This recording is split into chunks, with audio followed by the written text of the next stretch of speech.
Chapter 2. Mistress Mary Quite Contrary.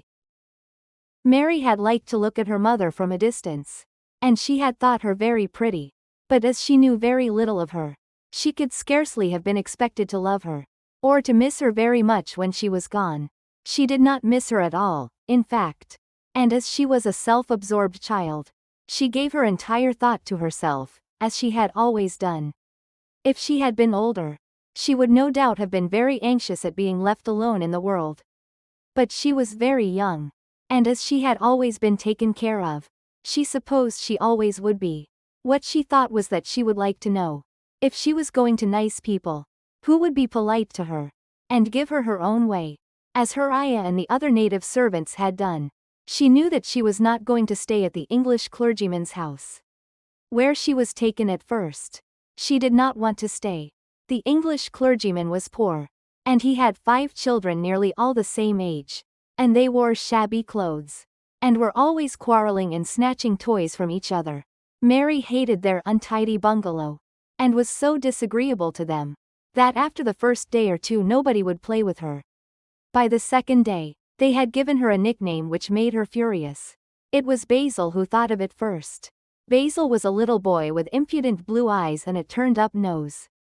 And Mary hated him. She was playing by herself under a tree, just as she had been playing the day the cholera broke out. She was making heaps of earth and paths for a garden, and Basil came and stood near to watch her. Presently he got rather interested and suddenly made a suggestion. "Why don't you put a heap of stones there, and pretend it is a rockery?" he said. "There in the middle," and he leaned over her to point. "Go away," cried Mary. "I don't want boys. Go away." For a moment, Basil looked angry, and then he began to tease. He was always teasing his sisters. He danced round and round her, and made faces, and sang and laughed.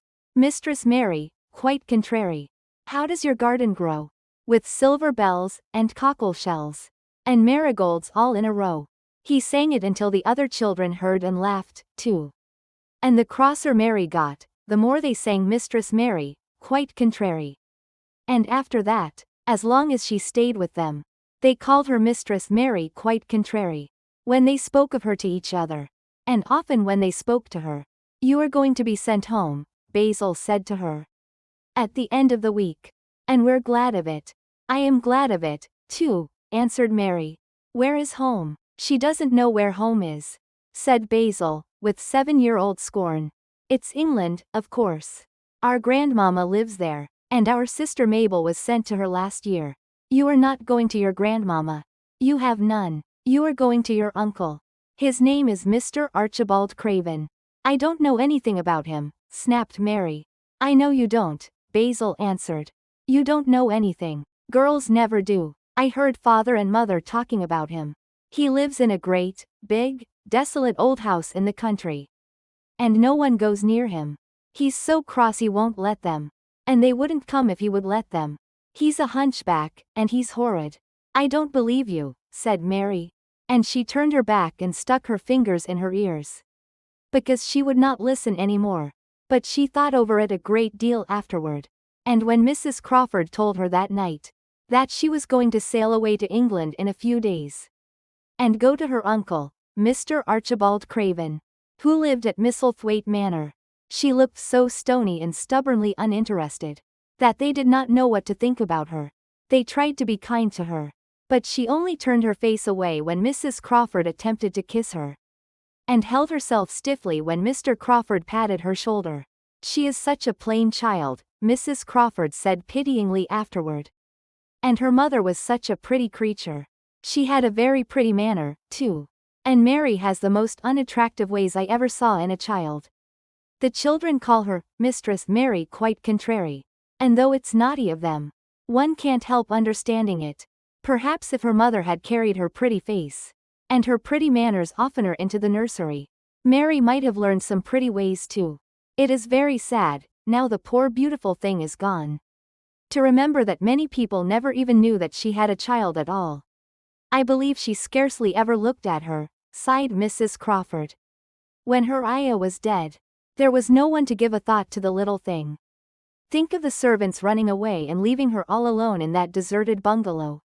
Colonel McGrew said he nearly jumped out of his skin when he opened the door and found her standing by herself in the middle of the room. Mary made the long voyage to England, under the care of an officer's wife, who was taking her children to leave them in a boarding school. She was very much absorbed in her own little boy and girl, and was rather glad to hand the child over to the woman Mr. Archibald Craven sent to meet her, in London. The woman was his housekeeper at Misselthwaite Manor, and her name was Mrs. Medlock. She was a stout woman, with very red cheeks and sharp black eyes. She wore a very purple dress, a black silk mantle with jet fringe on it, and a black bonnet with purple velvet flowers, which stuck up and trembled when she moved her head. Mary did not like her at all, but as she very seldom liked people, there was nothing remarkable in that. Besides which it was very evident Mrs. Medlock did not think much of her. "My word, she's a plain little piece of goods," she said, "and we'd heard that her mother was a beauty. She hasn't handed much of it down, has she, ma'am? Perhaps she will improve as she grows older," the officer's wife said good-naturedly. "If she were not so sallow and had a nicer expression. Her features are rather good. Children alter so much." "She'll have to alter a good deal," answered Mrs. Medlock. "And there's nothing likely to improve children at Misselthwaite if you ask me." They thought Mary was not listening, because she was standing a little apart from them, at the window of the private hotel they had gone to. She was watching the passing buses and cabs and people, but she heard quite well, and was made very curious about her uncle and the place he lived in. What sort of a place was it? And what would he be like? What was a hunchback? She had never seen one. Perhaps there were none in India, since she had been living in other people's houses, and had had no ayah. She had begun to feel lonely, and to think queer thoughts which were new to her. She had begun to wonder why she had never seemed to belong to anyone. Even when her father and mother had been alive, other children seemed to belong to their fathers and mothers, but she had never seemed to really be anyone's little girl. She had had servants, and food, and clothes, but no one had taken any notice of her. She did not know that this was because she was a disagreeable child. But then, of course, she did not know she was disagreeable. She often thought that other people were, but she did not know that she was so herself. She thought Mrs. Medlock the most disagreeable person she had ever seen, with her common, highly colored face and her common fine bonnet. When the next day they set out on their journey to Yorkshire, she walked through the station to the railway carriage with her head up, trying to keep as far away from her as she could, because she did not want to seem to belong to her. It would have made her angry to think people imagined she was her little girl.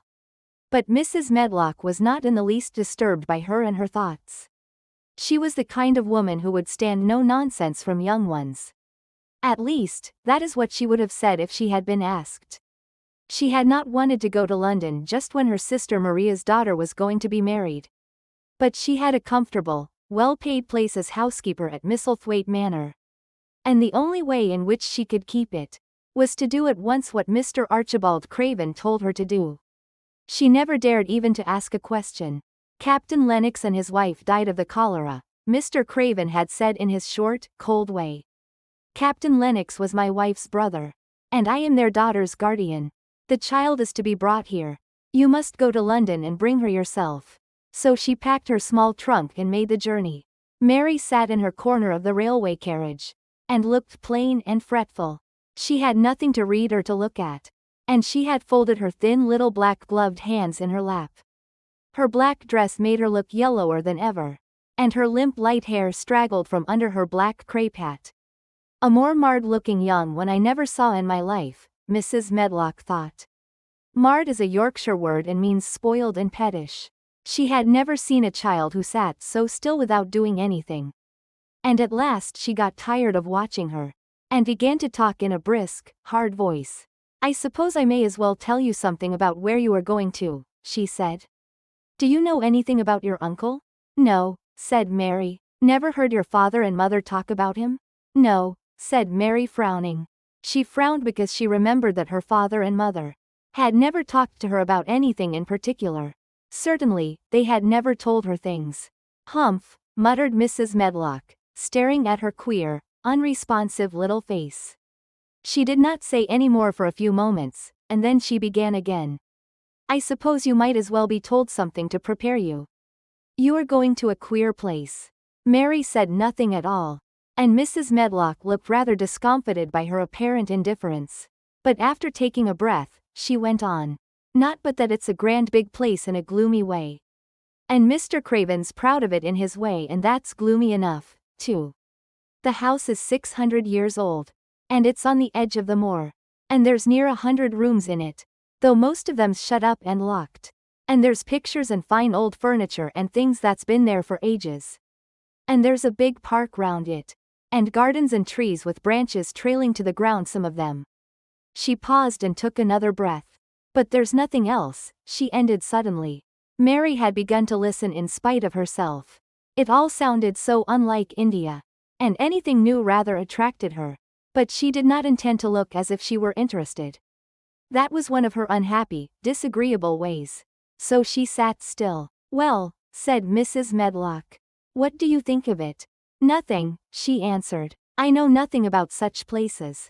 That made Mrs. Medlock laugh, a short sort of laugh. She said, but you are like an old woman.